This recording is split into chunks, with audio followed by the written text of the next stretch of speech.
الله ربي والإسلام ديني ومحمدا رسول الله ويقيني. Bagaimana hukumnya kalau suami berselingkuh? Apakah sebaiknya bagaimana kalau suami garis miring istri? Suami atau istri berselingkuh, apakah sebaiknya suami istri itu minta cerai atau gimana Pak Ustaz?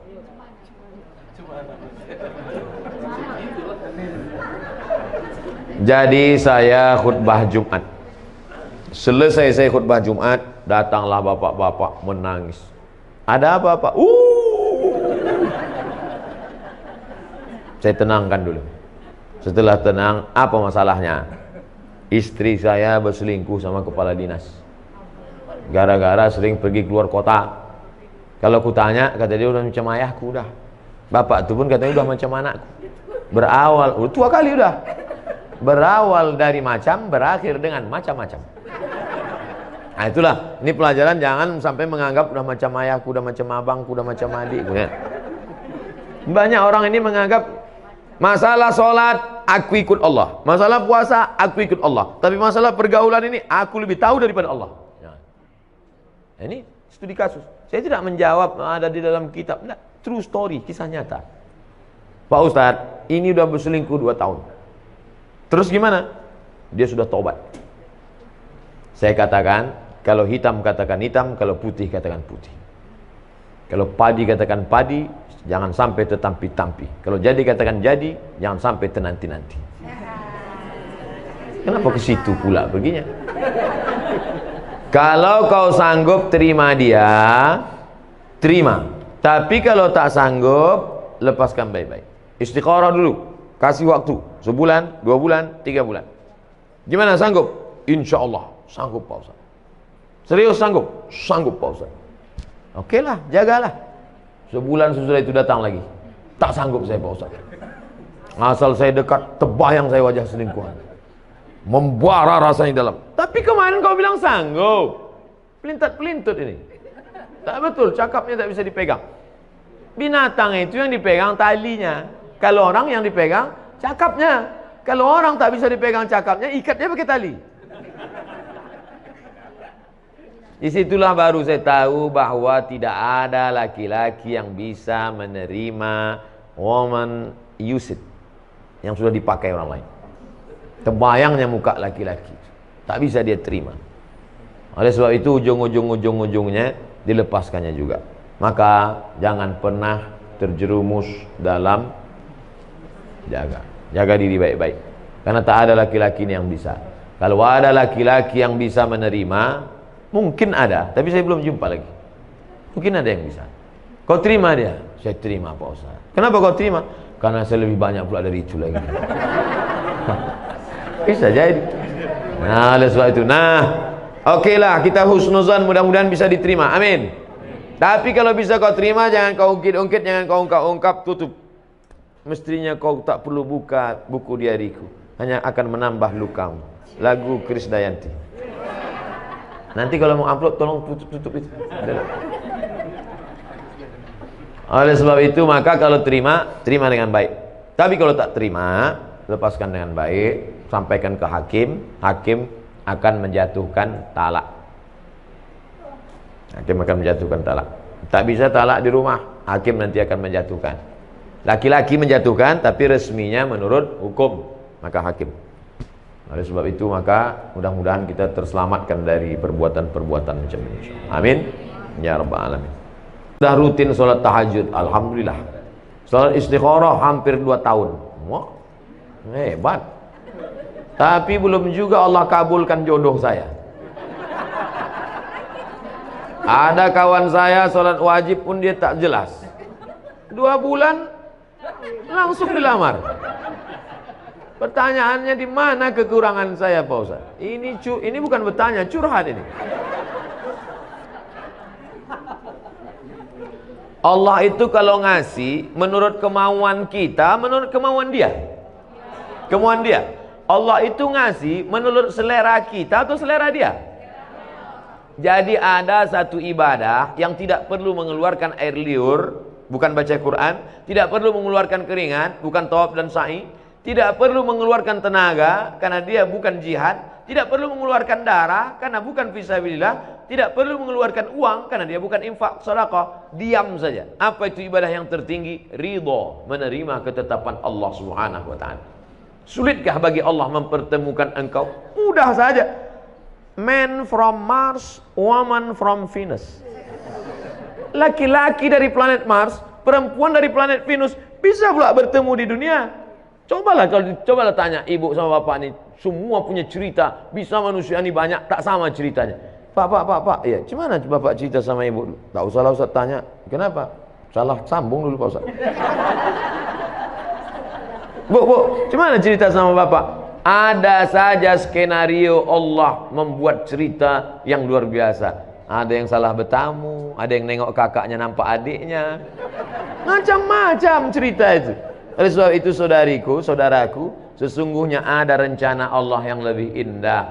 Tapi setelah usaha, ikhtiar. Inilah gunanya silaturahim, berkenalan. Ustaz Somad, ada tak stok? Ada saya. Banyak jamaah-jamaah kita. Ada laki-laki yang bingung mencari perempuan, ada perempuan yang bingung mencari laki-laki, dijumpakan sama Ustaz. Tapi Ustaz itu bukan mak comblak. Jumpa. Ustaz, kenalkan saya sama anak Pak Haji anu itu Pak Ustaz. Bisa? Datang kau nanti ke rumahnya ya? Iya. Tapi perempuan itu tak tahu. Karena kalau perempuan itu tahu dia mau ditengok, tebal bedaknya tak sama macam kemarin. Nanti disuruh bapak tulang bawa air. Anak, bawakan dulu air teh manis tamu kita. Keluar dia dari kamar kan.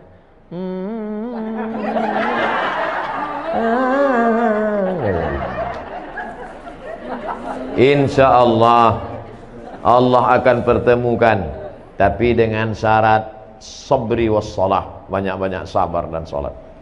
Apakah rezeki itu diatur Allah? Ya. Apakah umur itu diatur Allah? Ya. Apakah mati itu diatur Allah? Ya. Mungkinkah ada orang lain intervensi di luar pengaturan Allah? Tidak. Lalu kenapa risau? Itu bukan pertanyaan saya, itu pertanyaan Ibrahim bin Adham tentang orang yang ragu, risau. Ditanya Ibrahim bin Adham, apakah rezeki diatur Allah? Betul. Apakah umur diatur Allah? Iya. Apakah pertemuan diatur Allah? Iya. Adakah intervensi di luar selain kuasa Allah? Tak ada. Kenapa engkau risau? Iya juga ya. Apakah salat yang ditinggalkan saat haid mesti diqadha? Hadisnya riwayat Aisyah. Kunna nu'maru biqadha'is shaum wa lam nu'mar biqadha'is shalah. Kami disuruh mengganti puasa tapi tak disuruh mengganti salat. Kunna di situ kami. Kami yang ngomong Aisyah. Kalau Aisyah ngomong kami, laki-laki apa perempuan? Kami perempuan disuruh mengqadha puasa. Adapun sholat yang tinggal ketika dalam masa menstruasi tidak diqadha, tak diganti. Saya selalu bangun sholat tahajud tapi seringkali tertidur di tengah sholat sehingga lupa rakaat ataupun bacaan. Tapi saya selalu berusaha untuk bangun Pak Ustaz. Apakah sholat saya diterima Allah Subhanahu wa taala? Orang yang wajib sholat itu baligh berakal. Ada yang baligh tapi tak berakal. Maka ini termasuk tak berakal. Karena akalnya hilang. Orang yang akal hilang itu tiga. Anin naim hatta yastayqiz, orang tidur sampai bangun. Anis sabi hatta yahtalim, anak kecil sampai akil baligh. Anil majnun hatta yafiq, orang gila sampai sembuh. Jadi waktu mau cuci muka wuduk itu, cuci bersih-bersih, gosok-gosok kepala ini, ayatnya jangan terlalu panjang. Udah tahu ngantuk berat, dibaca pula Yasin. Tidurlah. Baca qul huwallah, inna a'taina wal asri. Nah itu. Tapi kalau qul huwallah pun tertidur juga, ini parah betul ini. Orang yang cepat, orang yang banyak tidur itu dua kemungkinan. Pertama, kurang gizi. Kedua, diganggu setan. Oleh sebab itu baca-baca banyak auzubillahi samil alim minasyaitonir rajim, auzubikalimatillahi tammati min kulli syaitani wa hamati wa min kulli ainil lammah. Untuk gizi banyak-banyak makan minyak ikan. Banyak-banyak minum madu. Saya seorang bapak yang meninggal lebih dulu, maka istri menerima 1/8 hak istri sebagai istri almarhum. Harta bapak 1 miliar. Meninggal bapak meninggal lebih dulu. Meninggal bapak, maka ibu mendapat 125 juta, 1/8. 875 dibagi kepada anak-anak yang lain ahli waris. Anak laki-laki 2 kali bagian anak perempuan. Setelah itu anak lelaki almarhum meninggal. Apakah ibu dari anak laki-laki tersebut tetap mendapat 1/8? Tetap dapat 1/8, karena makna walakum nisfu ma taraka azwajukum illam yakul lahunna walad. Kamu dapat 1/8, walakum nisfu, kamu dapat setengah kalau istrimu tak ada anak. Fa in kana lahunna waladun, kalau dia melahirkan anak, falakumur rubu', kamu dapat 1/4. Walakumur rubu' illam yakul lahunna illam yakul lakum walad, kamu dapat 1/4 kalau tak ada anak. In kana lakum waladun, kalau ada anak, falahunna sumunu, kamu dapat 1/8. Maka tetap dapat 1/8. Sedangkan sebelumnya ibu sudah mendapatkan hak waris sebesar 1/8 dari almarhum suami. Setelah itu anak lelaki almarhum meninggal. Apakah ibu itu dapat harta warisan dari anaknya yang mati itu? Dapat 1/6. Fali ummihi sudus. Fa in kana lahu ikhwatun fali ummihi sulus. Tapi kalau anak ini ada punya saudara, ibu dapat 1/3. Nah, ini tentang pembagian ibu kalau anaknya meninggal. Ibu kalau anak ibu meninggal dunia, ibu dapat 1/6. Istri dia, menantu ibu, dapat pula dari anak laki-laki ibu tadi. Nah, jadi dapat. Oh kok gitu dapat 2 kali dia Pak Ustaz? Itu makanya nak umur panjang. Asal mati orang dapat. Kalau ada hubungan waris. Mudah-mudahan kita panjang umur. Wah, banyak yang mau dapat dah. Ada kisah Imam Syafi'i menginap di rumah Imam Abdullah bin Hambal, dan putrinya melihat Imam Syafi'i tak sholat tahajud. Dijawab Imam Syafi'i karena memikirkan 7 masalah umat. Dalam kajian lain Ihya Ulumuddin ini nama kitab, nama penulisnya Imam Abu Hamid Al-Ghazali, meninggalnya 505 Hijrah. Kitab yang paling bagus tentang psikologi Islam, tentang masalah hasad, masalah dengki, masalah busuk hati. Ini kitab Ihya Ulumuddin, bagus. Bahwa ibadah yang bersifat fardu ain lebih diutamakan dibanding fardu kifayah. Bagaimana pendapat Ustadz tentang hal tersebut? Ada kontradiktif antara perbuatan Imam Syafi'i dengan ucapan Imam Syafi'i. Katanya ibadah yang fardu ain lebih utama dibanding fardu kifayah. Sedangkan dalam riwayat kehidupannya dia tidak sholat tahajud karena memikirkan 7 masalah umat. Memikirkan masalah umat itu kan fardu kifayah. Sedangkan sholat tahajud sunat, bukan fardu ain. Tahajud bukan fardu ain, kecuali ditinggalkannya sholat wajib. Kok kenapa tak sholat wajib? Aku memikirkan umat nih sekarang. Nah, itu tak betul. Dan tidak pula tiap malam. Imam Syafi'i bukan tiap malam dia tak tahajud. Jadi ceritanya Imam Syafi'i bertamu ke rumah Imam Ahmad bin Hambal. Paginya ditanya sama anaknya, ya itu siapa ya? Kok aneh kawan ayah itu? Kenapa? Ada 3 aku lihat. Yang pertama, kuat kali makan dia, habis makanan.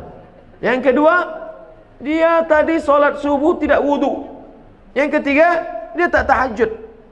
Kata Imam Ahmad bin Hambal, itu Imam Syafi'i, guru saya. Imam Ahmad bin Hambal itu murid Imam Syafi'i ketika sedang berada di Baghdad, Irak. Imam Syafi'i meninggal 204, Imam Hambali meninggal 241. Ingat, ada 2 angka yang mirip, 204, 241.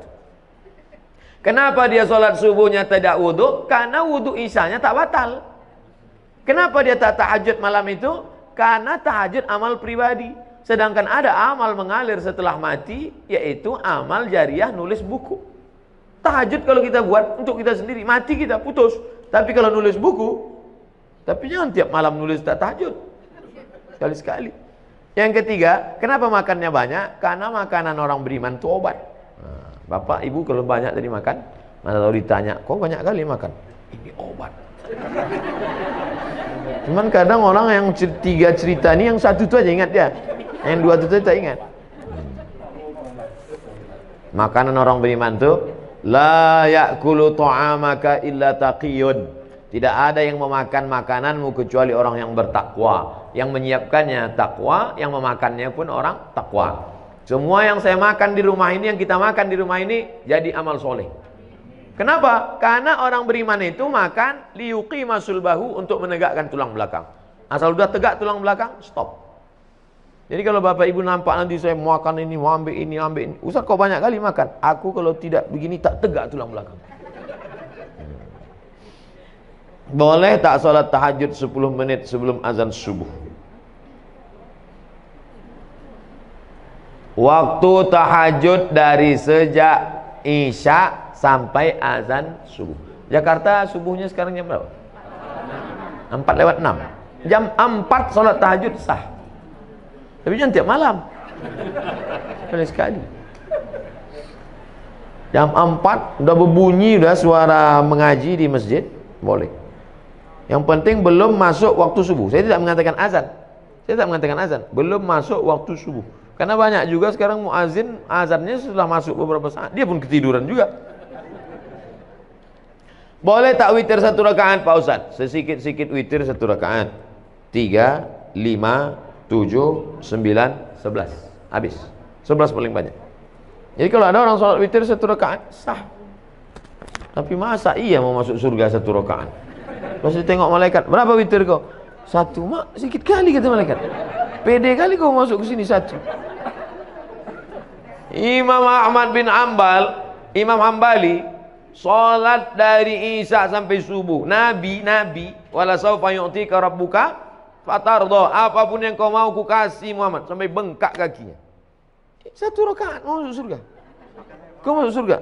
Ya Allah, di kaki 5-nya pun tak apa-apalah. Mudah-mudahan kita masuk surga Jannatul Firdaus. Idza sa'altumullah, kalau kau minta kepada Allah, fas'aluhul firdaus, mintalah surga Jannatul Firdaus. Bagaimana hukumnya kalau suami berselingkuh? Apakah sebaiknya bagaimana kalau suami garis miring istri? Suami atau istri berselingkuh, apakah sebaiknya suami istri itu minta cerai atau gimana Pak Ustaz?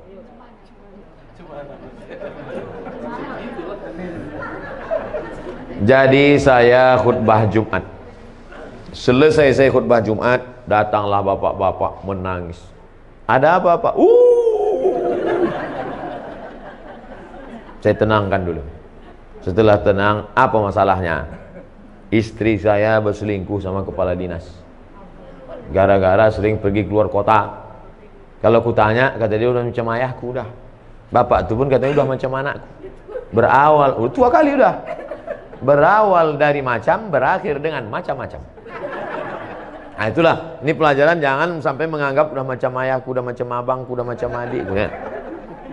Banyak orang ini menganggap masalah sholat aku ikut Allah, masalah puasa aku ikut Allah, tapi masalah pergaulan ini aku lebih tahu daripada Allah. Nah, ini studi kasus. Saya tidak menjawab ada di dalam kitab, enggak, true story, kisah nyata. Pak Ustadz, ini udah berselingkuh 2 tahun. Terus gimana? Dia sudah tobat. Saya katakan, kalau hitam katakan hitam, kalau putih katakan putih. Kalau padi katakan padi, jangan sampai tetampi-tampi. Kalau jadi katakan jadi, jangan sampai tenanti-nanti. Kenapa ke situ pula perginya? Kalau kau sanggup terima dia, terima. Tapi kalau tak sanggup, lepaskan baik-baik. Istikharah dulu. Kasih waktu, sebulan, 2 bulan, 3 bulan. Gimana sanggup? Insya Allah sanggup Pak Ustaz. Serius sanggup? Sanggup Pak Ustaz. Oke lah, jagalah. Sebulan sesudah itu datang lagi. Tak sanggup saya Pak Ustaz. Asal saya dekat, terbayang saya wajah selingkuhan. Membara rasanya dalam. Tapi kemarin kau bilang sanggup. Pelintat-pelintut ini. Tak betul, cakapnya tak bisa dipegang.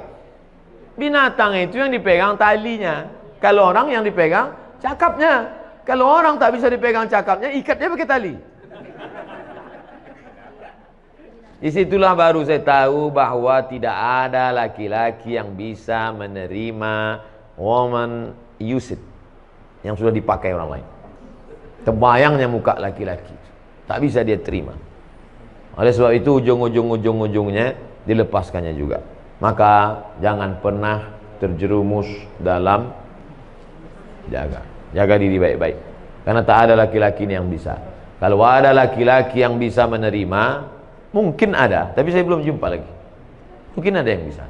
Kau terima dia? Saya terima Pak Ustaz. Kenapa kau terima? Karena saya lebih banyak pula dari itu lagi. Bisa jadi. Nah, oleh sebab itu. Nah, okelah, kita husnuzan, mudah-mudahan bisa diterima. Amin. Tapi kalau bisa kau terima, jangan kau ungkit-ungkit, jangan kau ungkap-ungkap, tutup. Mestinya kau tak perlu buka buku diariku, hanya akan menambah lukamu. Lagu Krisdayanti. Nanti kalau mau upload tolong tutup itu. Oleh sebab itu maka kalau terima dengan baik. Tapi kalau tak terima, lepaskan dengan baik, sampaikan ke hakim. Hakim akan menjatuhkan talak. Hakim akan menjatuhkan talak. Tak bisa talak di rumah, hakim nanti akan menjatuhkan. Laki-laki menjatuhkan, tapi resminya menurut hukum, maka hakim. Oleh sebab itu maka mudah-mudahan kita terselamatkan dari perbuatan-perbuatan macam ini. Amin. Ya Rabbal Alamin.